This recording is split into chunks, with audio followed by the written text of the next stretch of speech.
And with that, we welcome in former NBA Coach of the Year and NBA champ Avery Johnson. Coach, there's only one place to start. It actually started with news stories that transpired within hours of each other right at the start of free agency last week. Kyrie opting into the Nets, KD asking out, and we've heard pretty much nothing since then. So what's the latest on KD and Kyrie? Well, I just think the Nets are not in any rush. You don't want to rush into a bad deal. And then when the players are asking to be traded, you want to get the maximum amount. You want to swing for the moons. You want to hit a grand slam since we are in baseball season. So again, I think the Nets are asking for plenty of first-round picks and the better players on teams so that they won't have to significantly just start all over. They can pretty much retool. So if it is the Phoenix Suns, they're probably asking for, a Devin Booker and Chris Paul. If it's the Miami Heat, they probably are asking for Jimmy Butler. So again, their goals right now in terms of trade capital coming back is probably more unrealistic until things settle down.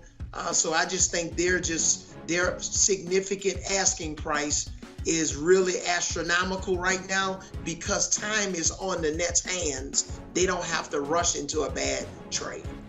Yeah, and we'll get to some of the guys who are really waiting for that first domino to fall before they can figure out where they're going to end up. We're going to get to that in a second, though, because this just came down a short while ago. After first insisting they weren't open to moving All-Star guard Donovan Mitchell, ESPN's reporting that the door is now open for such a move. Jazz GM Justin Zanuck saying that change is inevitable in the NBA, but there is no intent to trade Mitchell. All right, the report also says that once the Jazz got what they got for Rudy Gobert, maybe things changed a little bit in the market and in their minds. What do you make of all this? No surprise. This is a situation where I would be shocked if Donovan Mitchell is on the opening night roster for the Utah Jazz. I think the whole plan all along was to move he and both Rudy Gobert before the season started. But they really, they hit it big for the trade for Rudy Gobert with all those picks and the players that came back. So I think they're going to try to rinse and repeat and do the same thing with Donovan Mitchell. It'll be interesting, what teams will get involved with Donovan Mitchell. I believed all along that Mitchell wanted to try to land with the New York Knicks so that he can join in the backcourt with Jalen Brunson. I'm sure that's still a possibility, but this is no surprise. I think they were always open to trading Donovan Mitchell. It's just that with the amount of value that they got back for Rudy Gobert, they said, hey, we maybe need to put this on public notice for public consumption that we are in the market for trading Donovan Mitchell. Sort of sped things up a little bit. So the Lakers, they've been trying to trade Russell Westbrook. I don't think I'm exposing state secrets there, but the latest on that is that LA isn't willing to trade multiple first-round picks to get rid of him, presumably for Kyrie. And now, new Lakers head coach Darvin Hamm says he's making plans on how to use Westbrook in his offense. What's going on here with Russell Westbrook and the Lakers? Well, I've been in this situation before. A lot of times publicly, you don't want to, I don't want to say you want to bend the truth, but you want to massage it a little bit. And I think if, the Nets and the Lakers can come to an agreement, maybe the Lakers, include more first round draft picks, they'll be able to come to a deal. Just remember, the clock is not really ticking right now. It's July 12th. You know how I know that? It's my son's Avery Johnson Jr.'s birthday. So it's not August 12th or September 12th. They still have time. These teams can massage it. They're all talking in Las Vegas at the NBA Summer League. Would I be shocked if something happens tonight or tomorrow? No. But if this drags on into August and September, I wouldn't be surprised. But something's going to happen before the season because I can't see Kyrie Irving in the Nets uniform because Kevin Durant's not going to be there. All right, and we pause for a moment to wish a very happy birthday to one Avery Johnson Jr. That's great stuff. All right, back to another story that hinges on the top story we were talking about with what happens to KD and Kyrie. And Deandre Ayton is a guy who really can't do anything, it seems, but watch at this point. Where are the best landing spots for the now former Suns big man turned free agent? Yeah, obviously we've heard the names like, the Indiana Pacers, I would like to see maybe a team like the San Antonio Spurs get involved.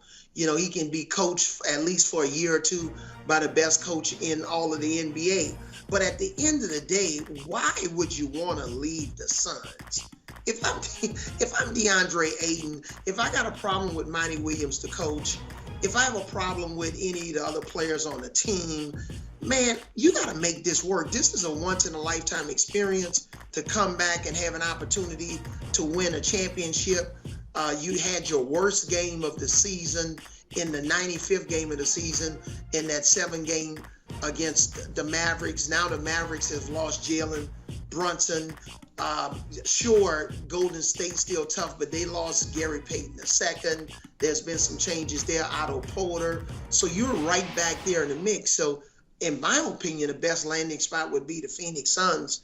But obviously we've heard names like Indiana.